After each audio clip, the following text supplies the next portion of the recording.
Удивительно, насколько природа щедра и разнообразна. Иногда среди ее красивых растений можно встретить самые настоящие, уникальные шедевры, видом которых хочется любоваться бесконечно. Об одном таком цветке, который смело можно назвать редкой жемчужиной сада, я сегодня и хочу рассказать. Называется этот удивительно нежный и восхитительный многолетник сангвинария. К сожалению, этот очаровательный зимостойкий цветок пока еще мало кто выращивает в своем саду. Сангвинарию также не часто встретишь в продаже, хотя ее некоторые сорта можно найти в садовых магазинах, питомниках или у частных коллекционеров. Родиной этого многолетника считается Канада и северо-восток США. Сангвинария канадская – это неприхотливый почвопокровник, который появляется сразу же с таянием снега и зацветает в то время, когда сад еще выглядит скучным. С помощью этого неприхотливого растения легко украсить любую весеннюю клумбу. Друзья, если вы уже выращиваете этот многолетник в своем саду, поделитесь, пожалуйста, своим опытом. Я, как всегда, буду благодарна всем вашим советам, лайкам и комментариям. Не забудьте подписаться на наш канал, чтобы не пропускать выход новых видео. В период цветения эффектные белоснежные цветы сангвинарии особенно выделяются на фоне голой темной земли. Благодаря ей сад в это время оживает и преображается. Ее очаровательные цветы светятся, словно драгоценные камни, которые умышленно разбросала лесная фея. Пройти мимо такой красоты просто невозможно. Цветет этот очаровательный многолетник обильно не менее месяца, в марте-апреле или с апреля по май, в зависимости от региона произрастания. Очень интересно наблюдать, как его нежные бутоны, похожие на белоснежные жемчужины, пробиваются сквозь мерзлую оголенную почву. При этом листья сангвинарии как бы бережно оборачивают ее хрупкие стебли с цветами, будто оберегая их от всяческого покушения и порывов холодного ветра. Высота сангвинарии всего от 15 до 30 сантиметров, но ее роскошные, сияющие изнутри цветы всегда притягивают к себе восторженные взгляды. Сангвинария относится к семейству маковых. Ее цветочки всего до 7,5 см в диаметре. Но прелесть этого почвопокровника еще и в том, что он хорошо разрастается, образовывая со временем небольшие полянки из очаровательных первоцветов. Среди сангвинарии канадской есть несколько разновидностей с простыми и махровыми цветками. По внешнему виду они чем-то напоминают белые водяные лилии, только в миниатюре. Встречаются также не только белоснежные, но и с розовыми оттенками цветы. Невероятно красивые махровые сорта. К таким относятся сангвинария Fleur Plena. У сортовой махровой сангвинарии в каждом цветке может насчитываться до 70 лепестков. Пожалуй, единственный их недостаток в том, что они не имеют запаха, но, как по мне, это не столь важно. Вслед за цветением распускаются листья.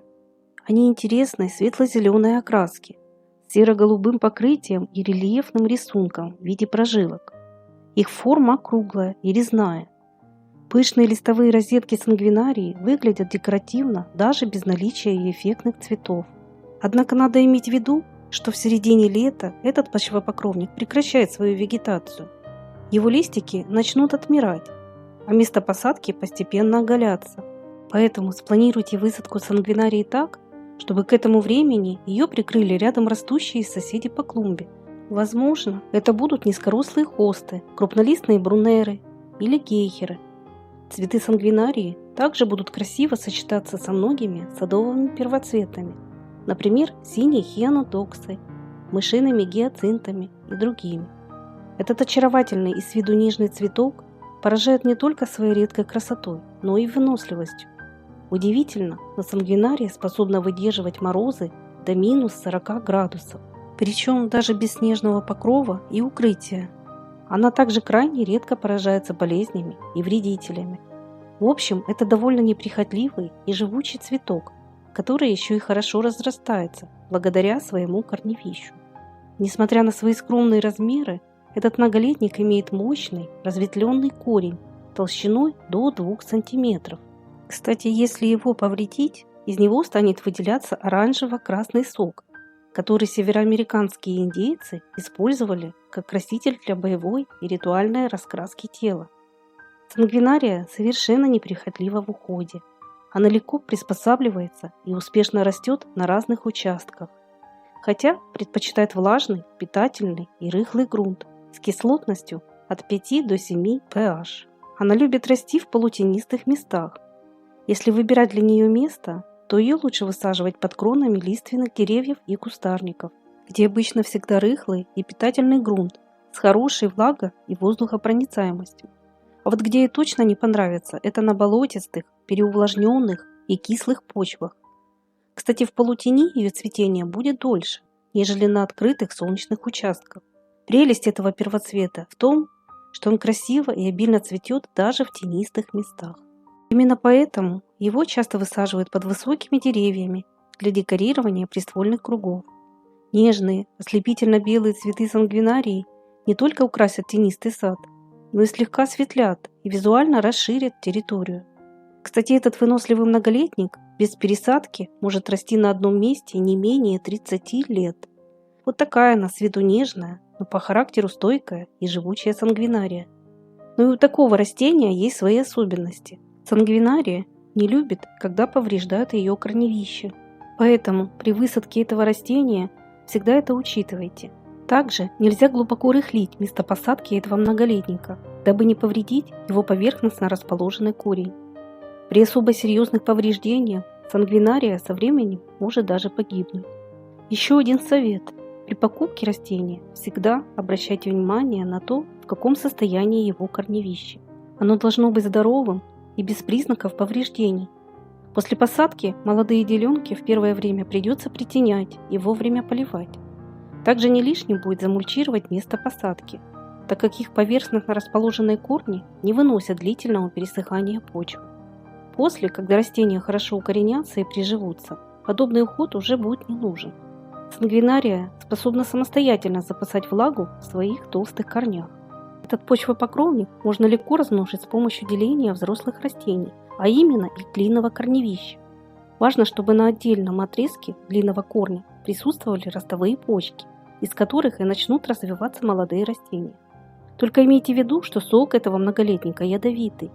Все работы по делению корневища и пересадке розеток следует проводить в перчатках. Сангвинарию также можно размножить посевом семян на рассаду. Если вы не хотите выкапывать и делить свою сангвинарию, можно собрать и посеять ее семена. Однако высевать их придется сразу же, то есть непосредственно после сбора. Это в конце июня, в июле, так как они быстро теряют свою схожесть. Я уверена, что высадив в свой сад сангвинарию, вы влюбитесь в нее уже с первым цветением. Такую редкую и неприхотливую красоту стоит иметь в своей цветочной коллекции. Сангвинария будет удачно сочетаться со многими весенне цветущими многолетниками. Ее нежные цветы составят отличную компанию синим мускариком, яркой купальницей, морозником, пролеском, пушкинием, ветреницам, печеночницам и многим вечнозеленым растениям. Очаровательное белоснежное цветение сангвинарии будет уместно в любой цветочной композиции. Если вы посадите на своем участке этот неприхотливый почвопокровник, он вас точно не разочарует, но, к сожалению, сангвинария сегодня пока еще редко встречается в наших садах.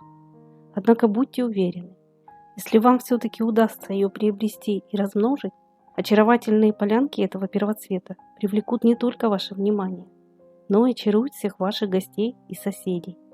А если для вас это видео было хоть немного полезным, не забудьте, пожалуйста, поставить лайк и до новых встреч на нашем канале.